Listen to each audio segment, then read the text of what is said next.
करायचं स्मरण. जय जय रघुवीर समर्थ. श्री समर्थ कृपेने एक सुंदर असा बोध, एक सुंदर असं श्रवण आपल्याला प्राप्त झालेलं आहे.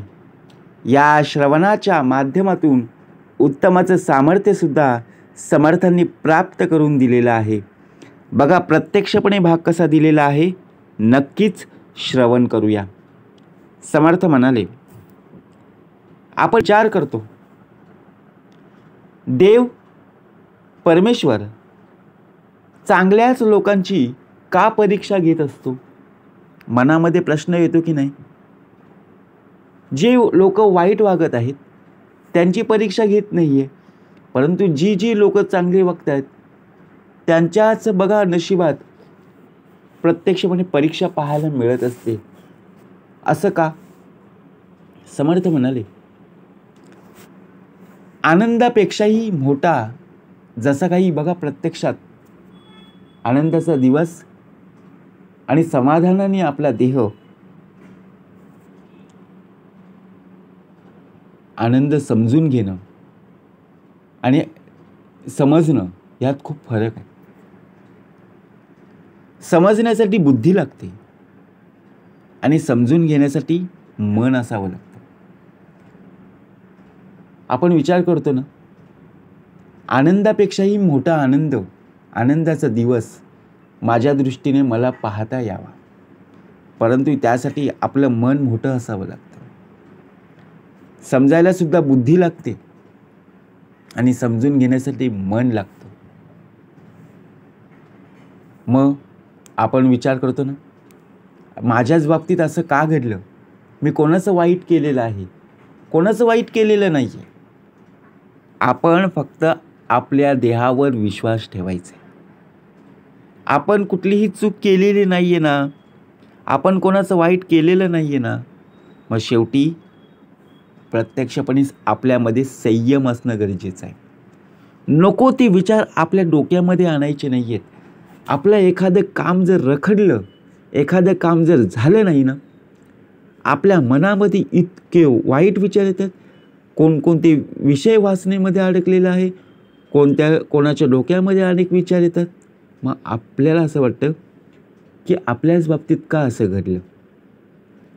जिथं आपल्या सगळ्या आशा आकांक्षा संपत असतात ना आणि आपल्या हाती काहीच उरत नाही आहे, तेव्हा देखील आपल्या हाती फक्त एकच गोष्ट ही नक्की उरलेली असते, ते म्हणजे प्रयत्न.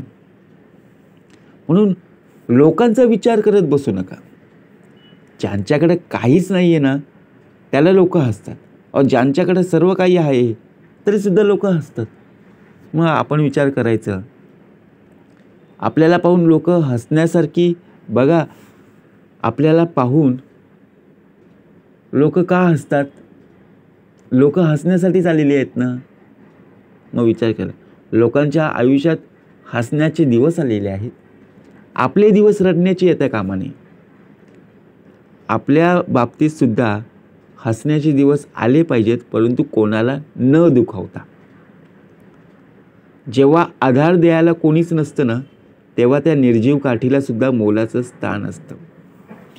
आता बघा, जोपर्यंत आपण लहान होतो, लहान असताना आई वडिलांनी बघा आपल्या बोटाला धरून, हाताला धरून बघा चालवण्याचा प्रयत्न केला, आपण चालत लागलो.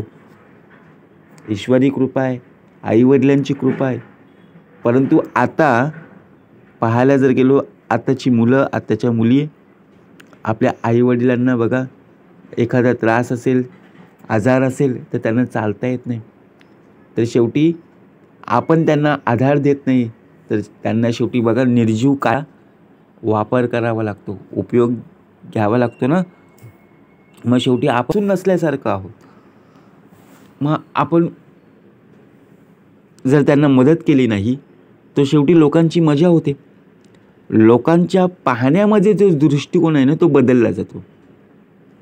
मग आपण विचार करतो, अरे आपल्या बाबतीतच का लोक हसतात? कारण आपण हसण्यासारखी गोष्ट केलेली आहे. आपण जर आई वडिलांना बघा प्रत्यक्षात एखाद्या आजाराप्रमाणे बघा आजारात मदत केली, बरोबर की नाही, तर लोक उत्तम प्रकारे बोलणारे आहेत ना. पण जर मदतच केली नाही,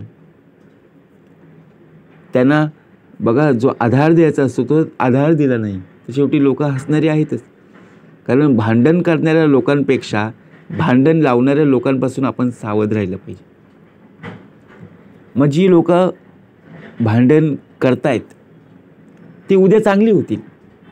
एखादा वेळ, एखादा प्रसंग असा घडून येतो की ती न बोलणारी व्यक्तीसुद्धा बोलून बघा प्रत्यक्षपणे आपल्याशी एकरूप होतील. परंतु जी लोक भांडण लावतात ना, त्यांच्यापासून आपण सावध राहणं गरजेचं आहे. कारण भांडण करणारे हे ओळखता येतात, पण भांडण लावणारे ओळखता येत नाही. त्यांच्या मनात काय चाललेलं आहे ना, ते ओळखणं खूप कठीण जातं. तोंडावर गोड बोलतात, परंतु आतून कशी बोलत असतात, आतून त्यांचं बघा काय प्लॅन आहे ते आपल्याला अजूनपर्यंत कळत नाही. म्हणून चांगल्या लोकांची देव खूप परीक्षा घेतो. जरी परीक्षा घेत असला, विचार करा कसा बोध प्राप्त करून दिलेला आहे. जरी प्रत्यक्षात परमेश्वर आपली परीक्षा घेत जरी असला ना, तरी साथ मात्र कधीच सोडत नाही. आपणच त्याची साथ सोडत असतो. एखादा बघा कार्य आपण करत आहोत आणि त्या कार्यामध्ये थोडासा अडथळा येतो. का अडथळा आला? आपण विचार केला, अरे मी रात्रंदिवस मेहनत करतोय, माझ्यासारखं कोण करत पण नाहीये, इतके प्रयत्न करतोय. मग शेवटी आपण आत्मविश्वास कमी केला, बरोबर की नाही? आत्मविश्वास कमी झाला की नाही? नक्कीच झाला. आपण एकमेकांवर दोष द्यायचं तो देऊन टाकले, परमेश्वराला सुद्धा नावं ठेवली. त्यातून काय सिद्ध झालं? विचार करा. प्रत्यक्षात वाईट लोकांना देव खूप काही देतो, पण साथ कधीच देत नाही, एवढं मात्र निश्चित आहे. मग आपण विचार करतो, अरे मी एवढे कष्ट केले, मेहनत केली, माझ्यामध्ये बघा माझ्या घरामध्ये काहीच वस्तू नाही आहेत, परंतु त्या व्यक्तीकडे प्रत्यक्ष जर पाहायला गेलं तर ती व्यक्ती वाईट विषयांमध्ये अडकलेली असली, वाईट लोक आहेत, तरीसुद्धा देव त्यांना खूप काही भरभरून देत आहे. लोक वाईट नसतात हो. समर्थ म्हणाले, कुणाच्या अंतरी लागेल धक्का, ऐसी वर्तणूक करू नका आणि कुणालाही बोलू नका, कर्माने मनुष्य देह बदलला जातो, बरोबर की नाही? परंतु जे जे लोक वाईट वागत आहेत, वाईट लोकांना परमेश्वर कधीच साथ देत नाही. मन मोठं असण्यापेक्षा मन मोकळं असावं. आपण बोलतो ना, अरे या देहाचं मन आहे ना खूप मोठं आहे. नुसतं मन मोठं असून उपयोगाचं नाही आहे. ते कुठेतरी बघा प्रत्यक्षात मन मोकळं करणारं असावं. आपण सुखदुःख आपल्या पिंडामध्ये ठेवतो की नाही? परंतु ते जर आपण एखाद्या व्यक्तीसमोर जर आपण बघा प्रत्यक्षात आपले नातेवाईकांसोबत असू दे किंवा आपल्या मित्रमंडळीसोबत असू दे, तर जर त्यांच्याजवळ आपण शेअर केलं नाही, बोललं नाही, तर शेवटी त्या मनामध्ये असणारे विचार, मनामध्ये असणारे प्रश्न तसेच्या तसेच राहून राहतील ना. नुसतं मन मोठं असून उपयोगाचं नाही. मग तेच प्रश्न सारखे सारखे आपल्याला उद्भवतात. परंतु तेच प्रश्न उद्भवणारे जर आपण एकमेकांसमोर जर शेअर केले, तर त्या प्रश्नांचा आपल्याला त्रास होणार नाही. तर त्याप्रमाणे आपलं मनसुद्धा हलकं होईल आणि इतर व्यक्तींसमोर जे आपण प्रश्न मांडलेले आहेत, त्यांच्यासमोर आपण बोललेलो आहोत, त्यांच्याकडून उलट आपल्याला उत्तरंसुद्धा मिळून राहतील की नाही. म्हणजे विचार करा. आता कशाची तरी अपेक्षा असल्याशिवाय प्रतीक्षा होत नसते. आपण अपेक्षा करत असतो, परंतु आपल्या जीवनामध्ये प्रतीक्षा करणं म्हणजे वाट पाहणं गरजेचं आहे. कारण आई वडील बघा प्रत्यक्षात एकदा आयुष्यातून गेली ना, तर माणसानं नंतर कितीही संपत्ती जरी कमावली तरी तो शेवटी काय, काहीच नाही ना. जमानावे शून्याकार. कारण आईवडिलांमध्ये इतकं भलं मोठं सामर्थ्य आहे ना, ते पैशाच्या रूपामध्ये कधीच मोजता येणार सारखं नाही आहे. आपण विचार करतो, समोरून व्यक्ती आपल्याला बघा पाहायला मिळत असतो. तो खूप ओझं घेऊन बघा रस्त्यावरून इकडे तिकडे आपल्याला फिरताना पाहत असतो, आपल्याला पाहायला मिळतं. आपण विचार करतो, अरे हे एवढं भलं मोठं ओझं घेऊन ही व्यक्ती जात आहे, परंतु ती व्यक्ती प्रत्यक्ष जबाबदारी घेऊन जाते. त्या व्यक्तीच्या बघा प्रत्यक्ष खांद्यावर जबाबदारीचं ओझं आहे. कारण त्याला संपूर्णपणे कुटुंब आहे, त्या कुटुंबाची जबाबदारी त्या व्यक्तीने घेतलेली आहे. आपल्याला असं कार्य करायला बघा आवडतसुद्धा नाही.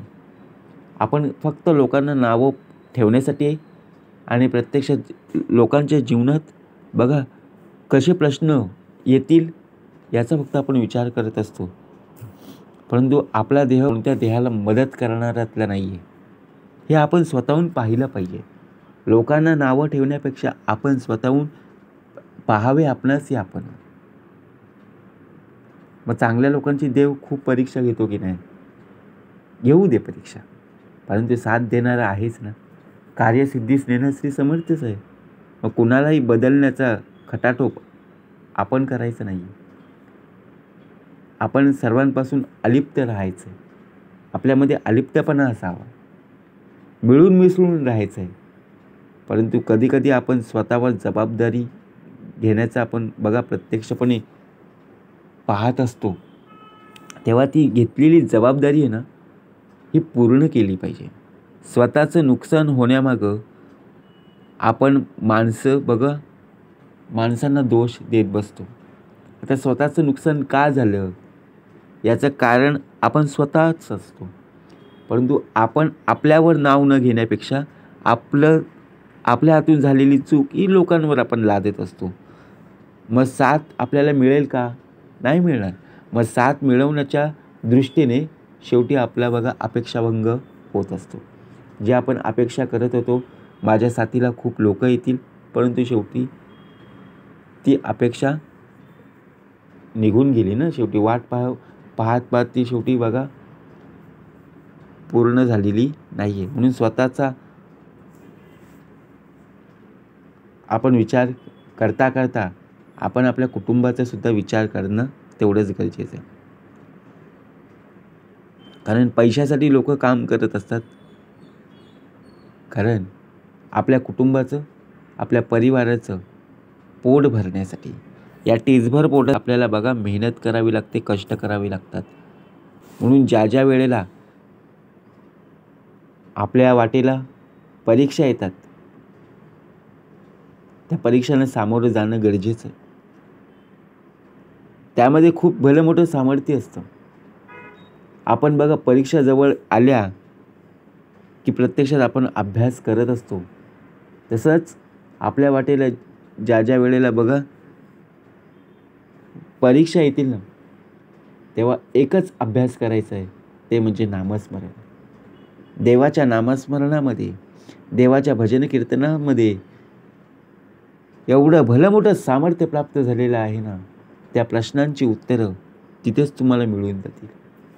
म्हणून समर्थ म्हणाले, साथ देणारा हा नक्कीच परमेश्वर आहे.